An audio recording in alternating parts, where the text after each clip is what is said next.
Hi friends, host Derek here, host talking to those people. I want to talk in this video a little bit about agency, aristocratic Democrats, democratic aristocrats, and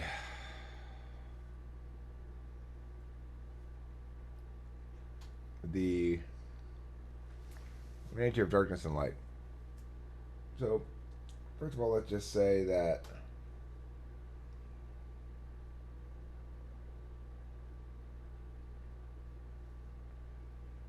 AGPs are aristocratic Democrats. We're imperious, we believe we're hot shit, and in a lot of ways act like we think we're better than other people. When we're insecure, especially. Or when we're too secure. I don't know. I gotta be at the sweet spot there. So, regardless, we aren't aristocratic. What does that mean? Well, we don't believe anybody deserves anything just because of their position. Just because they're the bigwig.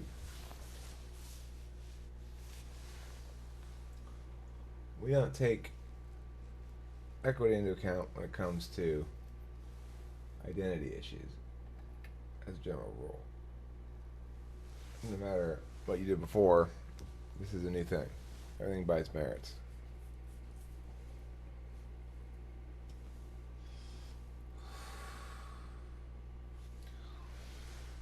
This is true of me, certainly, and I think it's a position that a lot of people hold, whether or not they're democratic or aristocratic according to socionics. Most Americans agree in principles of equality under the law, that famous people shouldn't get special treatment. Well, I mean, our famous people, the only real famous people should get special treatment, of course. But celebrities shouldn't get special treatment. Stuff like that, you know?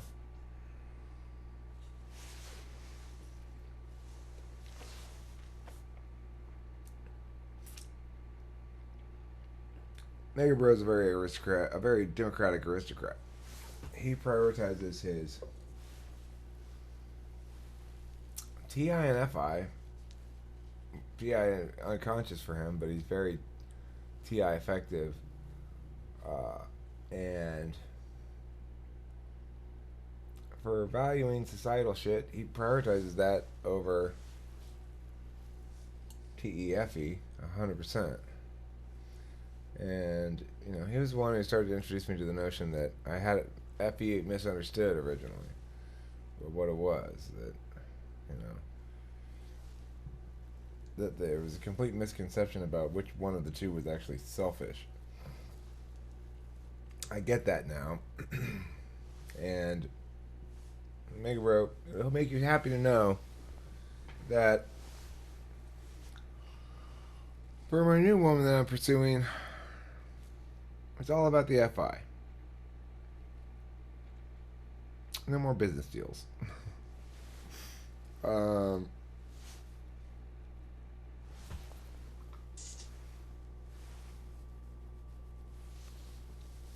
as I think Mega Bro has come to respect TI, so too have I come to respect FI, and the importance of prioritizing those kinds of truths as well. They're truths of significance, although they may additionally be truths that are, by definition, by nature, hard to nail down. So, and that's why extrovert thinking is always paired with introvert feeling, because introvert feeling doesn't care about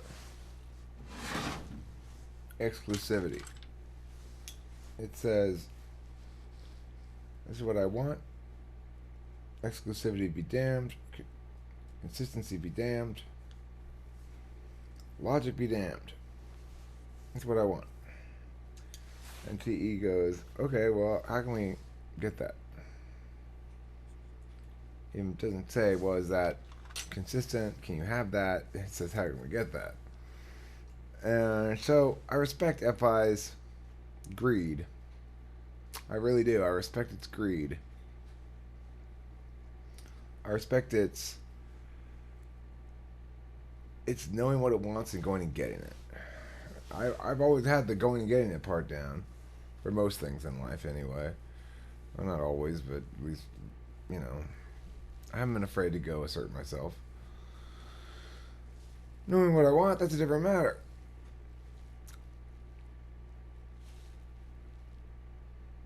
Anyhow, I'm getting off topic. Let me smoke the bowl while I think about it.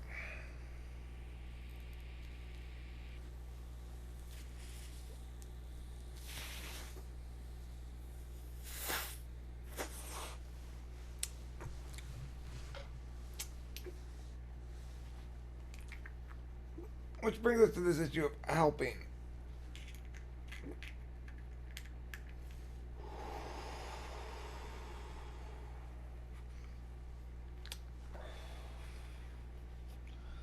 It's a kind of weird and not necessarily as intuitively sensible as it might initially seem desire to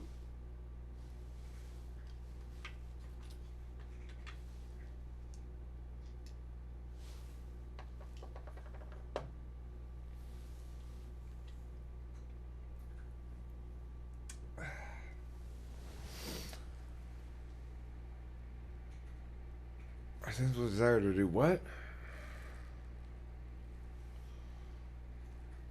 Oh, to explain why we do things in terms of on purpose.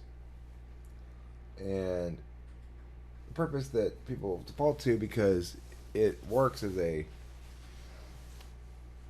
answer, it's hard to dispute the validity of it, is, oh, I want to help people.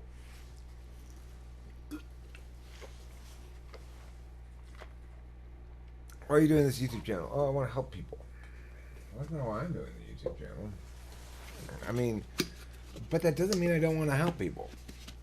See, it's like, I do want to help people, but that's not why I'm doing anything. It's,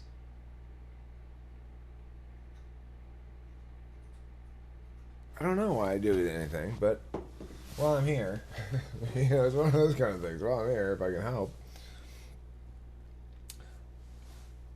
So, let's talk about helping.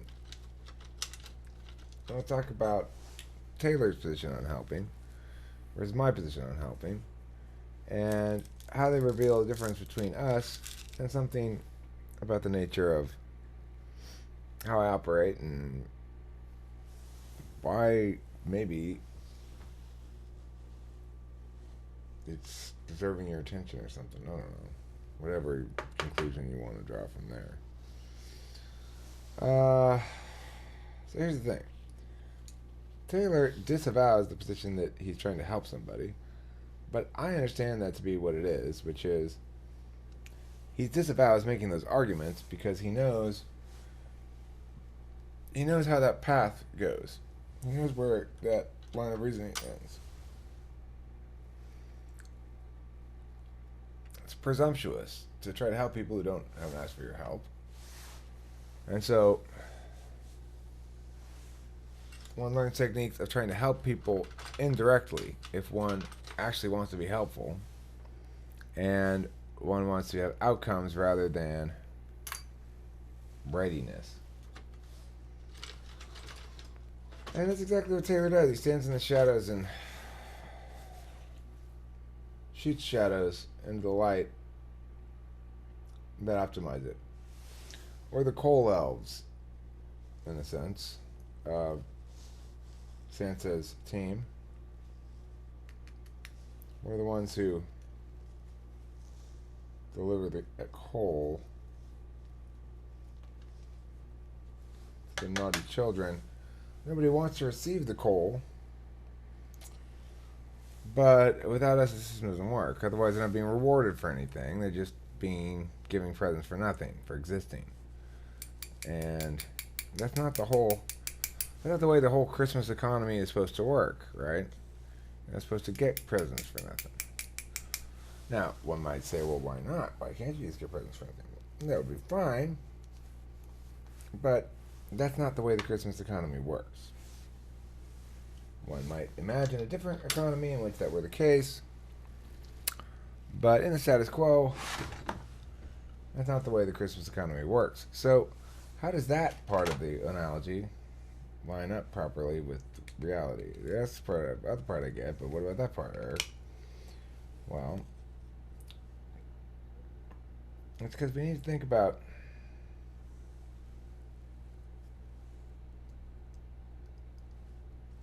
discourse as Christmas, I guess. And we say that to the extent that Christmas has a purpose, the purpose is to get children to behave. To the extent that discourse has a purpose, that purpose is to allow people to communicate fairly. Same basic idea.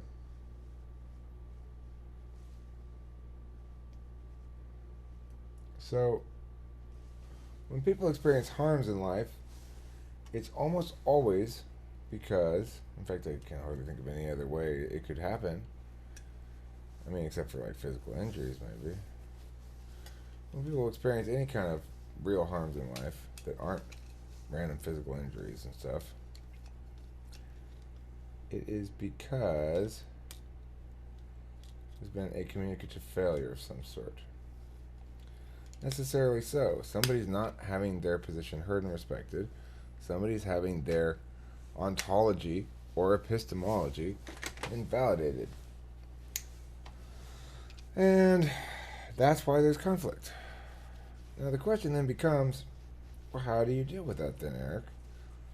Were you going to try to tell us which epistemology is right? Which one? No, that's exactly the point. I'm not going to try to tell you any of that sort of stuff. How does one deal with a reality where one needs to preach the gospel of autonomy, knowing that group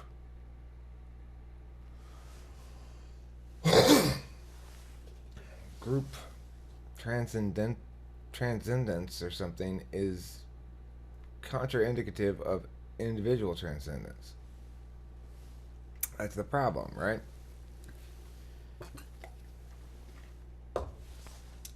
Now I'm less imperious in some ways, probably the most means peace, especially given a certain amount of cause to swagger or something. I think I'm less imperious than most. I think my imperiousness is democratic. But I'm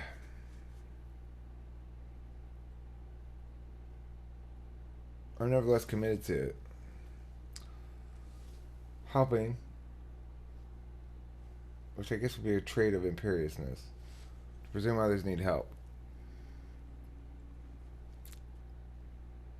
What makes it wholly imperious is to presume others need help and can't handle knowing about the help they're receiving directly.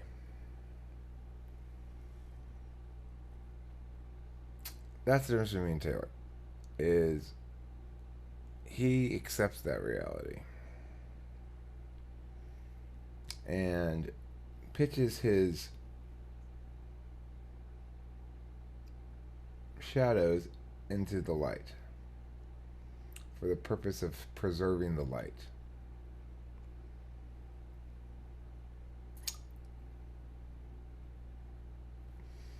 I stand in the light and pitch the shadows into the light and pitch more shadows upon my shadows and push those shadows into the shade that already exists and let them do their work.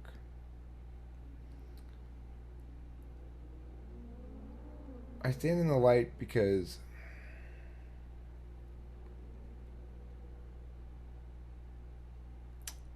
that's what makes it revolutionary.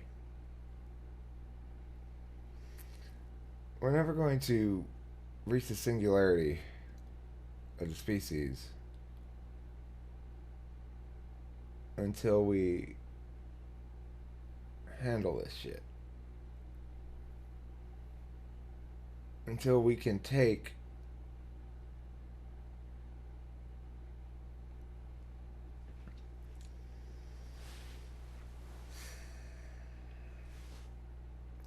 a true, complete mirroring of our identity and look at it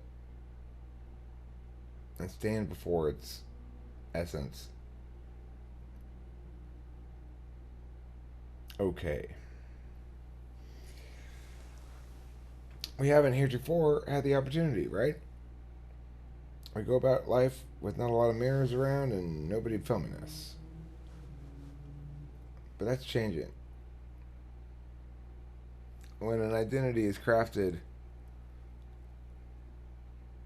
in a fully reflective environment where individuals and technologies alike reveal about that individual their true nature to them, as seen by others, as seen through multiple other perspectives, well,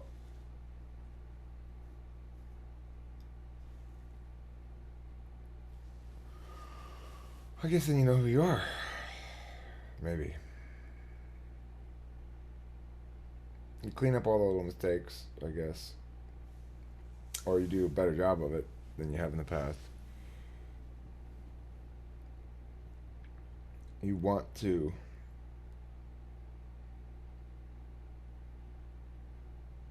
improve. Because nobody wants to be hated. Nobody wants to be shamed. Me too, for sure. I get shamed. I get shamed and I get ashamed. Why? Because I fail. I fail all the time. And I like an environment that calls bullshit on my failure to the extent that it can every single time it spots it. It's what makes me better as a human being, and it has the same impact on everybody else. But that doesn't mean it's easy to be a human in the world.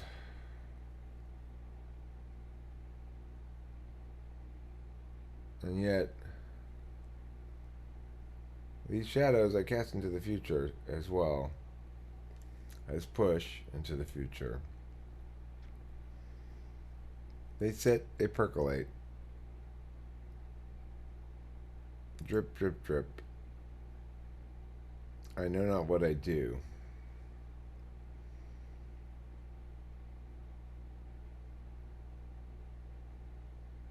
As a consequence, if I'm to do well, my intuition has to be right. And in no just universe would a man be put on this earth unable to do good.